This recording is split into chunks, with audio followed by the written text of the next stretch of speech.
सुनो मनोज, तो इकोनॉमिक्स का पेपर तो आज हो गया, अब क्या करना है? अकाउंट्स की तैयारी। ठीक है, तो स्पेशली मैं कुछ वीडियोस बना रही हूँ, 5 से 6 वीडियोस होंगी। ये उन बच्चों के लिए स्पेशली जो अकाउंट से टोटली अनटच है, कुछ भी नहीं किया, पूरा साफ। ठीक है, तो मेरी श्योरिटी है कि इन 6 वीडियोस में हम एटलीस्ट 30 to 40 मार्क्स ज़रूर ले लेंगे। मैं ज़्यादा की होप नहीं दे रही हूँ आपको, है ना। जस्ट जैसे आपने पूरा साल नहीं पढ़ाई की तो 30 to 40 मार्क्स की गारंटी आपको दे दी। ठीक है, बट जितना कराए वो दिल से करना पड़ेगा।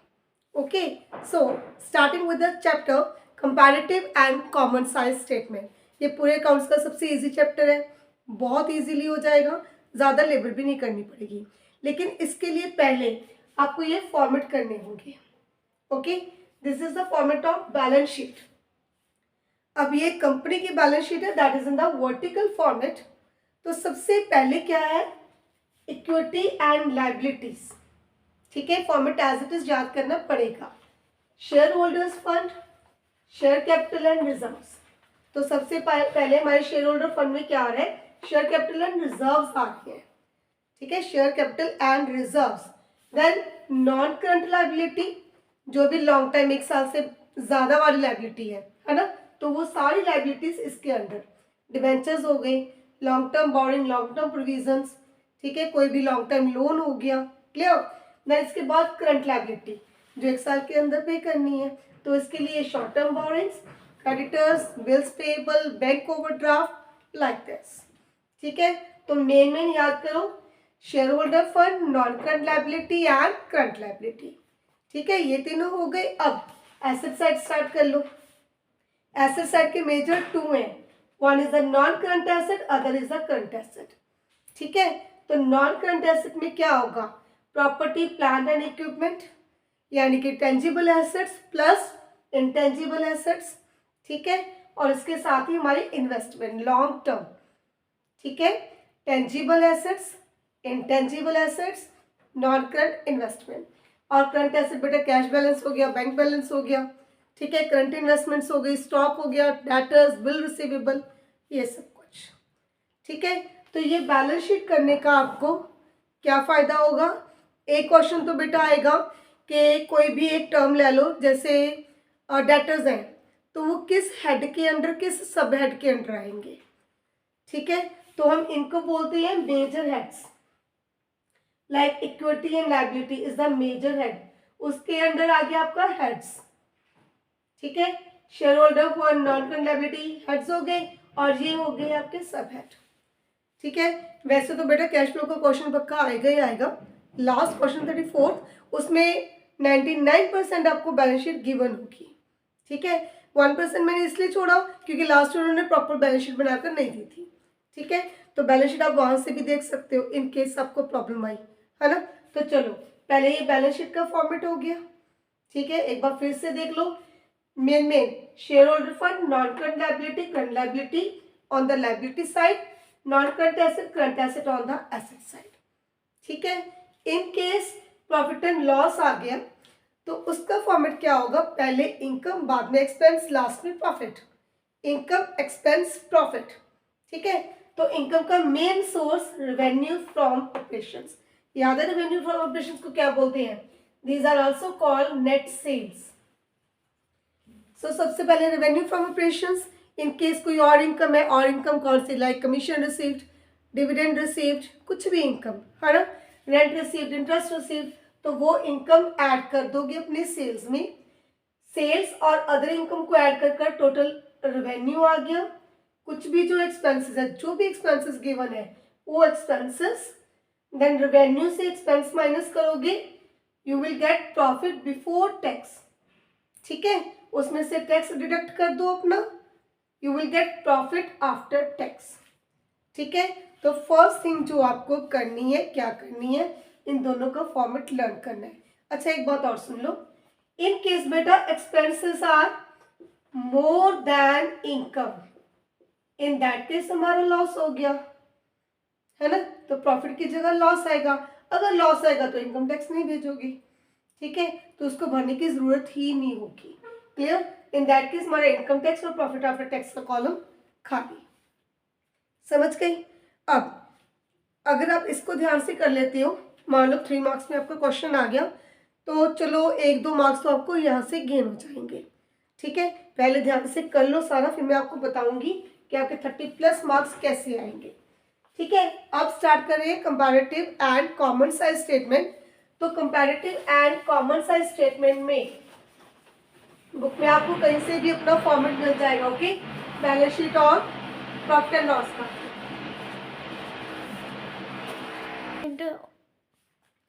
लीजिए, आपका टाइम सेव करने के लिए ये रहा आपका न्यूमेरिकल। अब ध्यान से करना क्या है, revenue from operation, other income, expense. देखकर याद आया, what is this? This is statement of profit and loss. ठीक है, तो आपको पहला काम क्या करना है बेटा, एक प्रॉपर फॉर्मेट में इसको लिखना है, comparative statement of profit and loss for the year ended. तो फर्स्ट हम कर रहे हैं कंपैरेटिव, इसमें एक कंपैरेटिव है और एक कॉमन साइज है। ठीक है, तो जैसे नाम बता रहा है comparative means you have to compare 2 years, एक साल को दूसरे साल से कंपेयर करोगे, ये देखने के लिए कितना सेल्स, अदर इनकम, एक्सपेंसेस, उनमें कितना इंक्रीज हुआ और कितना डिक्रीज हुआ। क्लियर? बढ़ गए या डिक्रीज हो गए। ठीक है, तो जैसे हमने फॉर्मेट किया, first of all revenue from operations, note number होता है बेटा डिटेल देने के लिए। ठीक है, in case you want to give any detail. Then other income. ठीक है, अब ध्यान से 24-23, this is the previous year, this is the current year. तो 23 की फिगर यहाँ पे लिख रहे हैं, 15 लाख, 20 लाख। अभी तक मैं जस्ट अपने स्टेटमेंट लिख रही हूँ, कुछ नहीं कर रही, ध्यान से देख लेना। ठीक है, इतना तो आप सभी कर ही सकते हो ना। लीजिए बेटा, 23 की फिगर्स ध्यान से 23 में, 24 की फिगर्स 24 में। अब क्या किया था, टोटल किया था, टोटल रेवेन्यू, टोटल इनकम लिख लो। ठीक है, तो कितनी हो गई, 23 लाख, 32 लाख। ठीक है, देन एक्सपेंसेस कितने हैं, 20 lakh of the previous year, 25 lakh of the current year. ठीक है, यही से सारे स्टेटमेंट में लिख रही हूँ। तो रेवेन्यू में से अपने एक्सपेंस माइनस करोगे। अब एक्सपेंस एक ही है, मैं ये लाइन इरेज कर रही हूँ। Then profit before tax. ठीक है, प्रॉफिट कैसे निकालोगे, इनकम में से एक्सपेंस को माइनस करके, 3 लाख एंड 7 लाख। ठीक है, अब आपको बेटा जी टैक्स नहीं गिवन तो बाकी छोड़ दो। ठीक है, तो स्टेटमेंट को बस मैंने एक सलीके से, एक फॉर्मेट से लिख लिया। अगर आपको बैलेंस शीट गिवन होती तो आप उसका भी ऐसे ही करते। ठीक है, अब क्वेश्चन सॉल्व कैसे करना है, पहले एब्सोल्यूट चेंज। एब्सोल्यूट चेंज कैसे निकालोगे, कितना इंक्रीज या कितना डिक्रीज हुआ। 15 से 20 लाख हो गया, 5 लाख इंक्रीज। ठीक है, 8 से 12 हो गया, 4 लाख इंक्रीज। 23 से 32, 9 लाख इंक्रीज। ठीक है, 5 लाख आपके एक्सपेंसेस भी इंक्रीज हो गए और प्रॉफिट आपका माइनस कर 4 लाख। एब्सोल्यूट चेंज में क्या किया, जस्ट माइनस किया। ठीक है, current year minus previous year, कितना इंक्रीज हो गया। अब बेटा परसेंटेज चेंज कैसे निकालते हैं, change absolute change divided by base year multiply 100। ठीक है, सो अगर फॉर्मूला लिखना है आपने, this is the A column, B column, C column. ठीक है, तो C over A multiply 100, C over A multiply 100। ठीक है, तो 5 लाख अपॉन 15 लाख, 5 लाख, मैं 1-2 का ऐसे लिख देती हूँ। ठीक है, क्लैरिटी हो जाएगी, 5 अपॉन 15 इंटू 100। ठीक है, तो कैलकुलेशन करके आपके पास कितना आ गया, 33.3%। Same way 4 lakh divided bye 8 lakh multiply 100। तो ऐसे आप सभी का जितना भी परसेंटेज चेंज है वो आप कैलकुलेट कर लोगे। ठीक है, 9/23, 5/20, 4/3। ठीक है, 4/3 100 से चला गया ऊपर, है ना। चलो ये हो गया आपका 83.3% ऐसे। क्लियर, ये चल गया पता आपको, है ना। अब इन केस कोई डिक्रीज आ जाए, मान लो यहाँ पर 2 लाख रह जाता, तो आप कैसे शो करते, 6 लाख ब्रैकेट में। तो ब्रैकेट का मतलब क्या है कि अमाउंट डिक्रीज हुआ। ओके, हमारी अदर इनकम 8 लाख थी प्रीवियस ईयर, इस ईयर 2 लाख हो गई, तो 6 लाख हमारा डिक्रीज हो गया। ठीक है, इंक्रीज को सिंपली शो करोगे, डिक्रीज को ब्रैकेट में शो करोगे, देन आप परसेंटेज चेंज कैलकुलेट करोगे, absolute change upon previous year multiply by 100। ठीक है, तो चलो अभी मैं इसको पॉज करके कंप्लीट कर दूं, है ना, तो आपका टाइम सेव हो जाएगा, आपको कैलकुलेशन नहीं करनी पड़ेगी। पहले मैं इसको नॉर्मल अपना उसी तरह ले आऊँ, लो। ठीक है, चलो, हाँ जी, देखिए तो मैंने परसेंटेज निकाल ली। ठीक है, क्लियर। अब एक बात ध्यान से देखिए, जो यहाँ पर आपकी परसेंटेज है इसको प्लस करके नहीं आई। ठीक है, 9/23 मल्टीप्लाई बाय 100, 5/20 मल्टीप्लाई बाय 100, तो सिंगल वैल्यू की आप परसेंटेज ऐसे ही निकालोगे। ठीक है, तो ये आपका फर्स्ट हो गया। और एक बात और ध्यान से सुन लो, एग्जाम में कुछ भी ज़्यादा कॉम्प्लिकेटेड नहीं आएगा। ठीक है, तो आप सिंपल चीज़ें भी कर लोगे ना, तो 101% आपके मार्क्स आ जाएंगे। ठीक है, अब यहाँ पर मैंने बेटा ये भी बनाया है, ये क्या है, ये बैलेंस शीट के टर्म्स है, share capital reserves, long term boring, याद आ रहा है, अभी अभी किया ना। तो फिर से शेयर कैपिटल और रिजर्व को किसके अंडर शो करना है, शेयर होल्डर फंड के under. Long term borrowing, non current liability, current liability, balance sheet की लायबिलिटी साइड कंप्लीट, है ना। Then property plant and equipment, इसकी हेडिंग क्या थी, non current asset, property plant and equipment and intangible assets, है ना। Investment non current ही है, उसी के अंडर आ जाएगी, this is the current asset. तो बस इसी तरह आपको बैलेंस शीट को प्रॉपर एक फॉर्मेट में लिखना है। ठीक है, तो वो आपको प्लीज याद करनी पड़ेगी, इतनी लेवल तो देखो करनी पड़ेगी अगर हमें मार्क्स चाहिए तो, है ना। हो सकता है कि वहाँ पर कुछ भी ऐसा ना हो कि आपकी हेल्प को खुद के ऊपर खुद ही करना पड़े, तो इतना तो मेहनत करनी पड़ेगी बेटा, सो प्लीज। ठीक है, इससे आपका दूसरा क्वेश्चन भी तो सॉल्व हो जाएगा ना कि सेट के अंडर क्या आता है, उससे भी आपको मार्क्स गेन करने हैं। ठीक है, तो बेटा ये कंपैरेटिव कंप्लीट हो गई। ओके, देन इसके बाद हम आएंगे कॉमन साइज पे। तो कॉमन साइज में क्या होता है, अच्छा एक बात और सुनो, मुझे याद आ गई, कंपैरेटिव में आप ऐसे कंपैरिजन कर रहे हो इस तरह से, एमसीक्यू के लिए बता रही हूँ, तो ये क्या है, ये हॉरिजॉन्टल है, हॉरिजॉन्टल कंपैरिजन। ठीक है, अब जो कॉमन साइज में स्टार्ट करने जा रही हूँ वो क्या है, वो इस तरह है, ऐसे कंपैरिजन करेंगे तो उसको क्या बोलते हैं, that is called vertical comparison.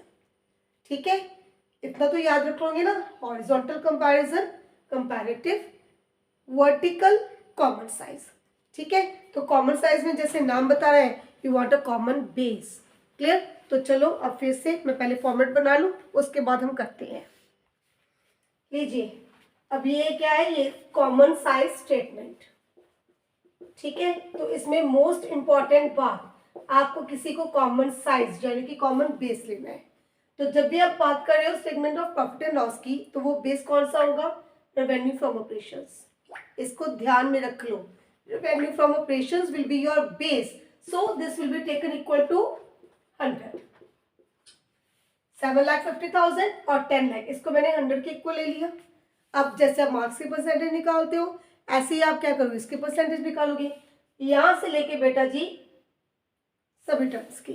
ठीक है, तो परसेंटेज कैसे निकालते हैं, marks obtained divided by total marks multiply by 100, isn't it? So 75,000 divided by 7,50,000, 75,000 divided by 7,50,000 multiply 100। ठीक है, कितना हो गया, 10%, 1 lakh divided bye 10 lakh multiply by 100, again 10। ठीक है, अब इसमें जरूरी नहीं है कि आप ऐसे करोगे 820 750, इनको सीधा डायरेक्ट आप एडिशन कर लो, 110 110। ठीक है, तो मेरी total income, total revenue 100 + 10 110, then 6 lakh. अब क्या करना है, 6 lakh divided by 750 multiply by 100। तो अगर आप ध्यान से सुन रहे हो आप समझ गए होंगे कि जिसको बेस लिया है उसको डिवाइड में नीचे रखना है। ठीक है, 75,000 divided by 7,50,000 multiply by 100, 8,25,000 divided by 750 multiply by 100, 6 lakh divided by 750 multiply by 100, 10,000 divided by 750 multiply by 100 as it is. ठीक है, 24 के लिए 1 lakh upon 10 lakh into 100, 750 upon 10 lakh into 100, 50 ये माइनस में है लेकिन 50,000 अपॉन 10 lakh मल्टीप्लाई बाय 100।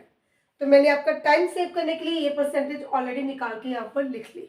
ठीक है, तो बेटा 110 में से 1 2 3 टोटल एक्सपेंस माइनस करोगे, डायरेक्टली माइनस कर लो, this is the profit. Tax minus किया, इनको माइनस करके this is profit after tax. ठीक है, आप अपने सेटिस्फेक्शन के लिए सभी की वैल्यू ऐसे निकालना चाहते हो, नो प्रॉब्लम, लेकिन इन दोनों को प्लस करके ये आ गया, इन तीनों को प्लस करके ये आ गया, इनकम में से खर्चे माइनस करके प्रॉफिट, प्रॉफिट में से टैक्स माइनस करके प्रॉफिट आफ्टर टैक्स। ठीक है, क्लियर है? पहले वाला comparative horizontal, common size vertical. ठीक है बात। अब जब आप बैलेंस शीट कर रहे हो तो बैलेंस शीट में 100 किसको लेकर चलना है बेटा? बैलेंस शीट में 100 इसका स्क्रीनशॉट लेना है तो पॉज करके आप ले सकते हो। मैं इसको इरेज कर रही हूँ, थोड़ा सा आपको बता दूं। जब आप बैलेंस शीट बना रहे हो तो बैलेंस शीट में क्या होगा, आपको गिवन होगा बैलेंस शीट, थोड़ा सा शॉर्टकट में बता रही हूँ, वीडियो ज्यादा लंबी हो गई तो आपको पसंद मतलब देखना मुश्किल हो जाएगा। लायबिलिटीज एसेट्स, ठीक है, 23 24।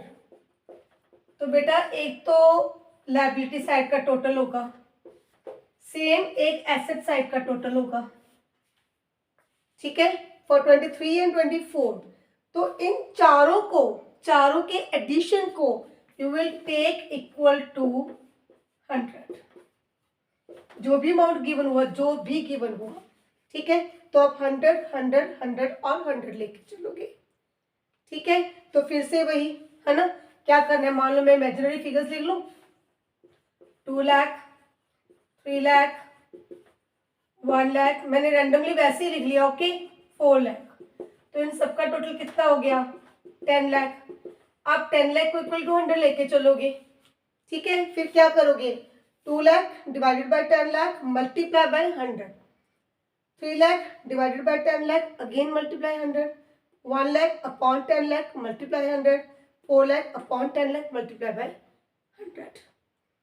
ठीक है, तो जितनी आपकी परसेंटेज आ गई आप यहाँ पर लिखना स्टार्ट कर दोगे।